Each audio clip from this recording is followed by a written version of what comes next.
வீணையை எடுத்துக்கொண்டார். சற்று தூரத்தில் கிருஷ்ணர் நின்று கொண்டிருப்பதையும் பார்த்தார். நடந்ததையெல்லாம் நாரதர் நினைத்து பார்த்தபடியே கிருஷ்ணரிடம் சென்று, பகவானே, நான் கர்வம் கொண்டதற்கு என்னை மன்னியுங்கள்.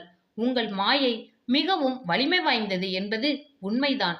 மாயைக்கு நான் ஒருபோதும் வசப்படாமல் இருக்க வேண்டும் என்று என்னை ஆசீர்வதியுங்கள் என்று வணங்கி கேட்டுக்கொண்டார். கிருஷ்ணரும் நாரதரின் பிரார்த்தனையை ஏற்று ஆசீர்வதித்தார்.